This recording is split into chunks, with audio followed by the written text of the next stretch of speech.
Want to speak real Spanish from your first lesson? Sign up for your free lifetime account at SpanishPod101.com. Hi everybody, I'm Rosa. Welcome to As a Teacher, where I'll answer some of your most common Spanish questions. The question for this lesson is: what are the main differences between Spanish from Spain, Latin America, and the Caribbean? Spanish is one of the world's most widely spoken languages. It's the official language in 19 countries as well as in Puerto Rico. It's so widespread because of Spanish colonial history. During the colonial period, Spanish mixed with native regional languages, and that's why Spanish is so different around the world. There's no standard Spanish dialect, only regional dialects. So it's common for Spanish learners to run into different kinds of Spanish, especially in terms of pronunciation. In the US, Latin American Spanish is what's most commonly taught in schools. It's spoken in most of Central America and South America, including Mexico, and excluding Argentina, Brazil, Suriname, French Guiana, and Guyana. Latin American Spanish has strong R's and a relatively clean pronunciation. Words are pronounced mostly as they are written. Here are just a few regional varieties of Latin American Spanish. Caribbean Spanish often drops S's at the end of the words, making it sound a lot faster than Spanish from other countries. Mexican Spanish take a lot of vocabulary from the indigenous language Nahuatl. You may be familiar with the word chocolate, which comes from the word chocolate in Nahuatl. Also, the double L in Mexico has a Y sound, so my name is Ricardo is me llamo Ricardo. Colombian Ecuadorian Spanish is a mixture of Caribbean Spanish and coastal Spanish. Here the double L usually sounds like a J, like me llamo Ricardo. Argentinian Spanish is in a category by itself. It's very different from the Spanish spoken in the rest of Latin American countries. It has some indigenous Guarani vocabulary, but also French and Italian immigrants strongly influence this dialect. An interesting fact about Argentinian Spanish is that Argentinian slang, called lunfardo, was originally a made-up prison language. Prisoners, mostly Italian, used it so guards couldn't understand what they were saying. Now lunfardo words are used all over Argentina. Argentinian Spanish also uses vos, the formal you address, instead of tú, the more common informal address in Latin America. The double L is pronounced like J or ZH, like in me llamo Ricardo. Spanish in Spain is called Castilian Spanish. Some pronunciations are very different than the other kinds of Spanish we've already mentioned. The double L is pronounced differently depending on the region within Spain. The Latin American CC is pronounced with a TH and sound like C. For example, gracias, meaning thank you, is pronounced gracias in Latin American Spanish and gracias in Castilian Spanish. Another major difference is that Castilian Spanish often uses the plural form vosotros instead of the form ustedes, which is used in Latin America. Pretty fascinating, isn't it? If you have any other questions, leave a comment and I'll try to answer them. Ciao! Hello everyone, I'm Rosa and today we'll be doing the 10 hardest words to pronounce in Spanish. So let's begin. Frigorífico, refrigerator. Frigorífico, which means refrigerator. Cuando el frigorífico se estropeó, tuvimos que tirar mucha comida. When the refrigerator broke down, we had to throw away a lot of food. Correr, run. Me gustaría algún día correr una maratón. I would like to someday run a marathon. Espantapájaros, scarecrow. Me gusta cuando la gente viste a los espantapájaros como si fueran personas. I like when people dress up scarecrows as if they were people. Exquisito, delicious. Fuimos a un restaurante muy caro y toda la comida era exquisita. We went to a very fancy restaurant and all the food was very delicious. idiosincrasia, idiosyncrasy. The next word is idiosincrasia, which means idiosyncrasy.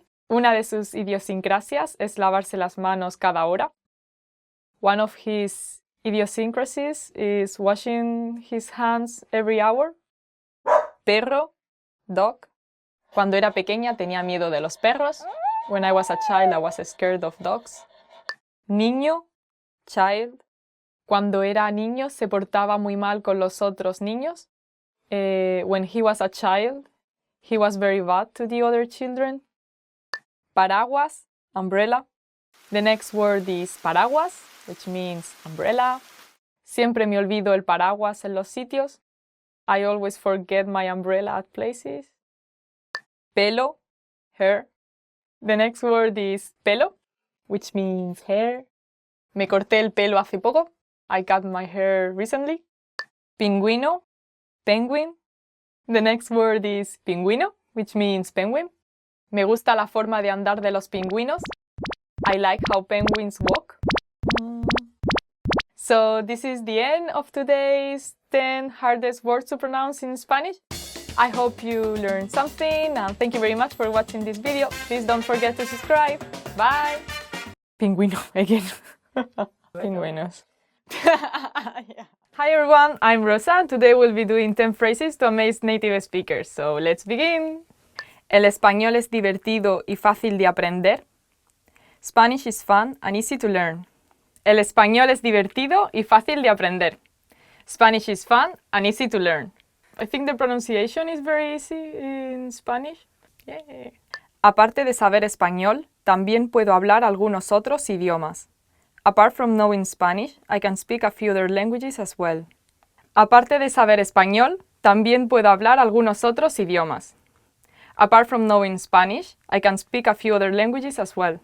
Tell me which other languages you can speak. I can speak English, a bit of Japanese and French, but yeah, I have to study more. Estoy aprendiendo español por mí mismo. I'm learning Spanish all by myself.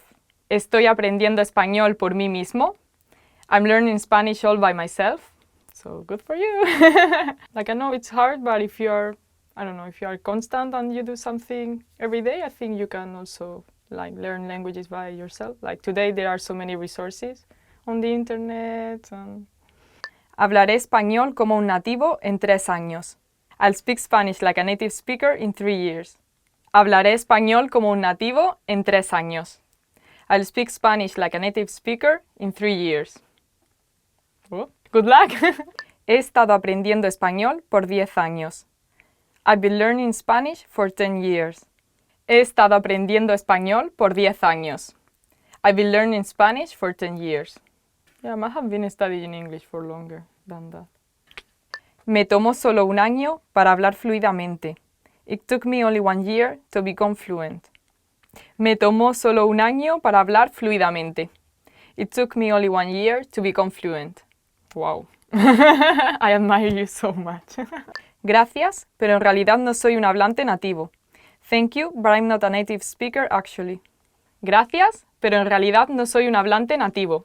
Thank you, but I'm not a native speaker actually. Tell me your secrets.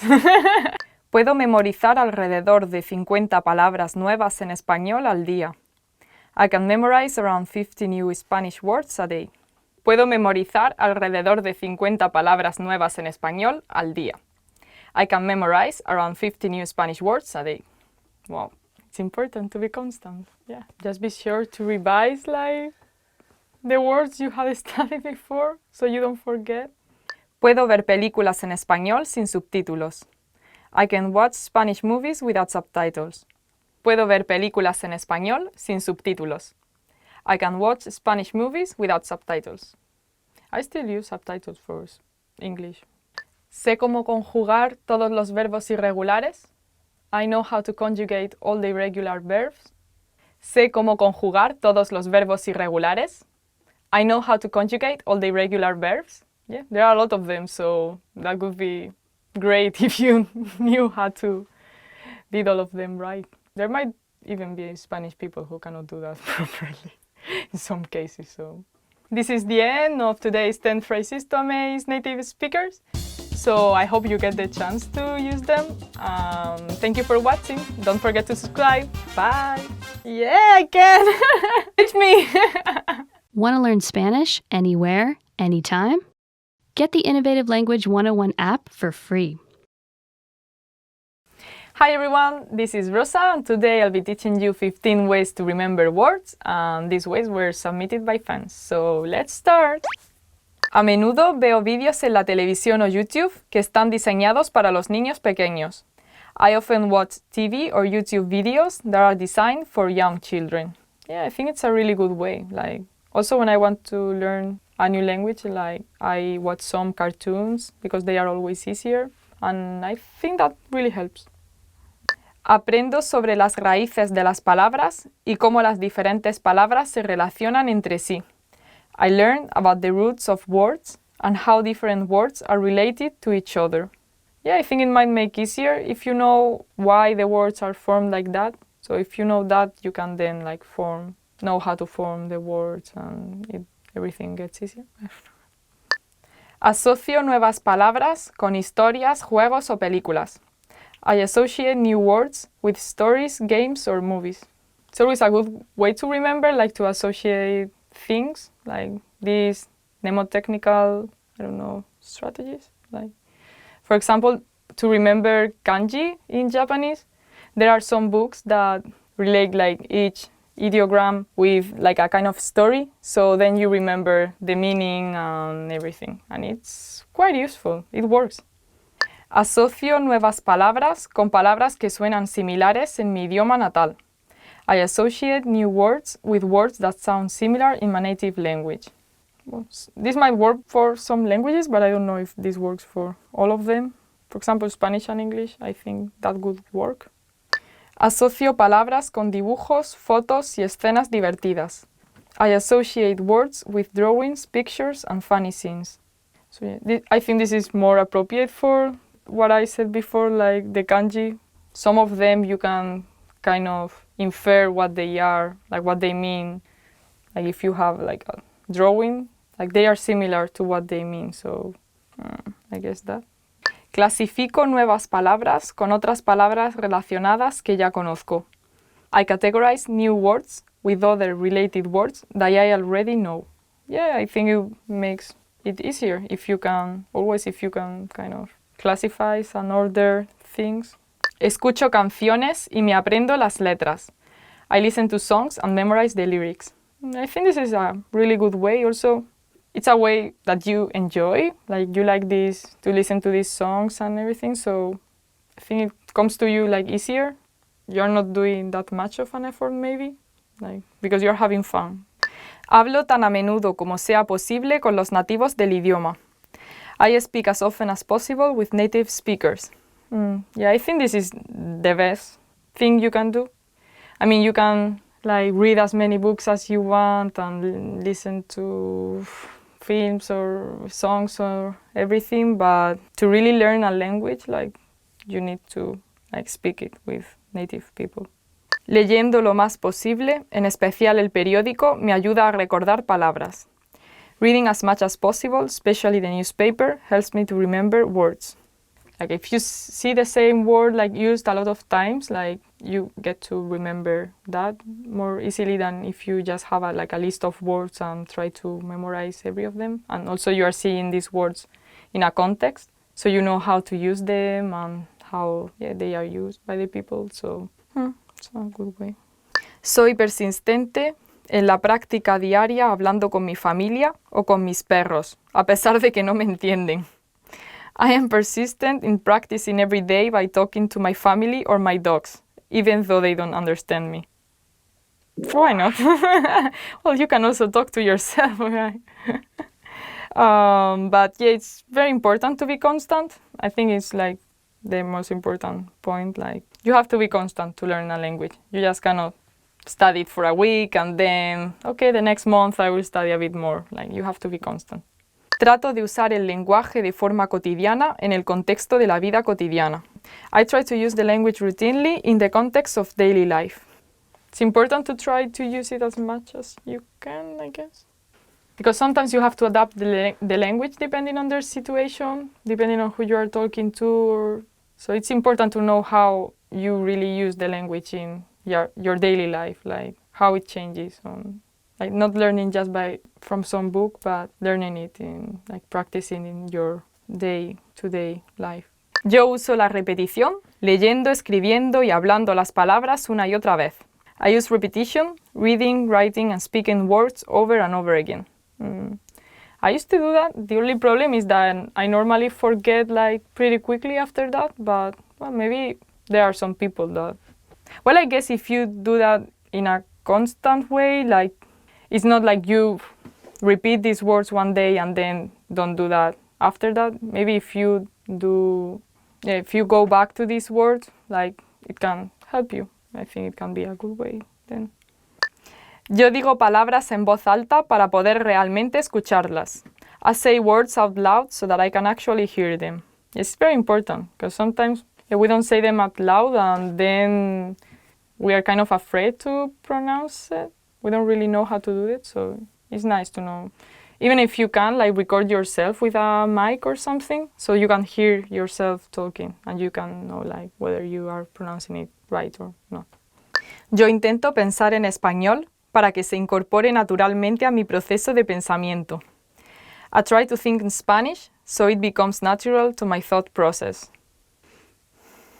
Well, it's fine. It's like you're using Spanish during your day, so like if you're thinking in Spanish, you are also thinking in ways you can form new sentences and use the words you learned. So yeah, I think it's a good way. Like if you don't have anyone to talk to in Spanish, it can also be nice to try to like talk to yourself and make your sentences. Usar tarjetas, use flashcards. I have like some apps in my mobile phone, so especially to learn Japanese, it's really helpful. Like they show you new words and the translation. Then you get these flashcards repeated, and depending on whether you are answering them right or not, like they show you these cards more often or not. So yeah, I think it really helps to memorize words. So this is the end of today's 15 ways to remember words submitted by fans. I hope you liked it. If you have any other ways to memorize words, please tell us. And thank you for watching. Please don't forget to subscribe. Bye. Hello everybody, Rosa here. Welcome to As a Teacher, where I'll answer some of your most common Spanish questions. The question for this lesson is, how can you tell if a noun is masculine or feminine? In Spanish, every noun has a gender. That applies to plural nouns too. Other Romance languages have masculine and feminine nouns too. It's a trait that comes from Latin, and the gender can depend on its origin in an older Latin word. English doesn't have masculine or feminine nouns, so the easiest way to tell the gender of a noun is to take a look at the last letter of a noun. The general rule is that if a noun ends in A, it is feminine. For example, la manzana, the apple, la ventana, the window, and la casa, the house.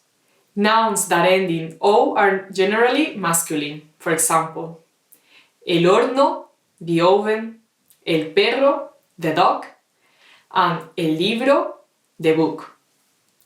The only thing is, there are a lot of exceptions. For example, el mapa, which is the map, even though it ends in A, it is masculine. And el día, meaning the day, which is also masculine. Some other examples are la foto, meaning the photo, which is feminine even though it ends in an O, and la mano, the hand, which is also feminine. Because there are so many exceptions, it's best to learn the nouns with their articles.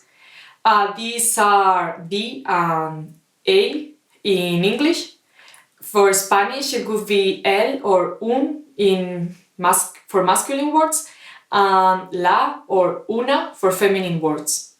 However, O and A are not the only indicators for masculine and feminine words. Here are a few others. Nouns that end in E ma, or an accented vowel such as I are often masculine. For example, el perfume, the perfume, el programa, the program, el colibrí, the hummingbird, are all masculine. On the other hand, nouns that end in D, Z, or ion are normally feminine. For example, la felicidad, the happiness, la nariz, the nose, and la religión, the religion, are feminine. It's important to remember what gender a noun is because it sometimes influences other parts of the sentence. They modify. Adjectives in particular change their spelling according to the gender of the nouns they modify. It goes a bit like this. A notebook, un cuaderno, is masculine. So to say a red notebook, you'd say un cuaderno rojo. An apple, una manzana, is feminine. So a red apple could be una manzana roja, with rojo changing to roja, ending with an A. I hope that answers the questions.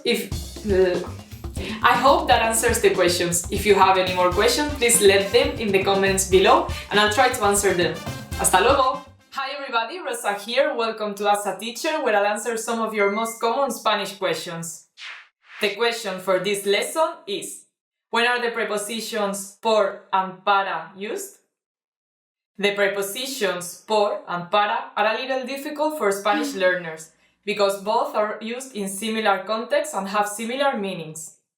In English, the prepositions por and para are frequently translated as for, by, and to. Let's go over por and para so you can learn how to use them correctly. Por comes from the Latin word pro, meaning for, while para is formed from the combination of the Latin prepositions pro and ad, which mean for and to respectively. Por is frequently used to express a cause, such as viajo por placer, meaning I travel for pleasure, a place, such as camino por la calle, meaning I walk down the street, a period of time, por las mañanas voy a la universidad, in the morning I go to college, a medium, te enviaré el paquete por mensajero, I'll send the package by courier, a substitution or equivalence, haré los deberes por ti, I will do the task for you, and passive voice, el almuerzo fue preparado por mi madre, lunch was prepared by my mother. Para is used for utility, estas zapatillas son para correr, meaning these shoes are for running. Direction, voy para Europa en vacaciones, I'm going to Europe on vacation. Here, it can be replaced by con destino a, which means bound for. Time limitation, son 10 para las 5, it's 10 minutes to 5. Here, the difference is that we use para when time is fixed or when there's a deadline. Opinion, para mí que perderán el juego. I think that they will lose the game. Literally, for me, that they will lose the game.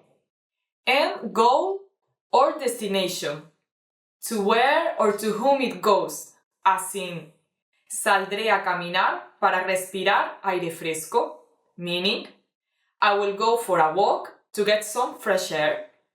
Here, the goal is to get fresh air. The most challenging point may be to identify when to use por instead of para. Just keep in mind that por is used more frequently to talk about a medium to do something. As in, te llamaré por teléfono, I will call you by phone. Another common usage is to refer to something unspecific, either time or place. For example, estoy por tu casa, meaning I'm around, close to your house. Or llegaré por la tarde, meaning I will arrive around the afternoon. Para on the other hand, is more often used to talk about the purpose or destination of something. As in, este libro es para la clase, meaning, this book is for the class. Or, voy para tu casa, meaning, I'm going to or in direction to your house. How was this lesson? Pretty interesting, right? Do you have any more questions? Leave them in the comments below and I'll try to answer them. Hasta luego, see you later! Hi everyone, this is Rosa and today we'll be doing the 10 phrases that make you look like a fool in Spanish. So let's begin! Es demasiado difícil, ni siquiera lo intentes. It's too hard, don't even try. Who says it's too difficult for me? I can do anything. Sky's the limit. No estoy lista para aprender español. I'm not ready to learn Spanish. Of course you are, don't say that. Just start, step by step, and you'll get there eventually. Yeah. No podemos hacerlo. We can't do that. Yes, you can, I tell you. Just do your best. Solo haz lo que digo. Just do what I say. Sorry? I will do it as I want it. Nobody has to tell me like how to do things. Nunca tendrás éxito. You'll never succeed. So sad that someone like tells you that, like, what do they know? Why should they put you down? Don't do that to other people. Be kind. Yo lo sé todo. I know everything. Yeah, that really makes you look like a fool. Yo no necesito aprender nada más. I don't need to learn anything anymore. Not true. You have to keep learning. There are always things to learn. Yo no necesito tus consejos. I don't need your advice. Listen to others. You never know. They might surprise you what they have to tell you. So just be open-minded and listen to them. And then if you don't want to follow their advices, you don't have to. But just be open.